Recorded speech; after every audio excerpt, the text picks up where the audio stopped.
ఆ ఒక్క కృప మిగలాలంటే అమ్మవారి పాదాలు గట్టిగా పట్టుకుంటే చాలు. ఒక్కొక్కసారి భగవంతుని చేష్టితం ఎలా ఉంటుందంటే పైకి చాలా కష్టంలా కనపడుతుంది, కానీ ఆవిడ కష్ట రూపంలో చిన్న కష్టం ఇచ్చి పెద్ద సుఖాన్ని ఇస్తుంది. మనకి తెలియదు ఆ విషయాలు.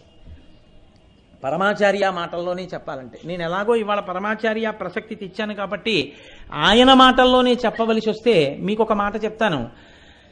వెనకటికి ఉప్పు వ్యాపారం చేసేవాళ్ళు గాడిదల మీద ఉప్పు బస్తాలు వేసుకుని ఊళ్ళోకి తీసుకెళ్ళి అమ్మేవారు.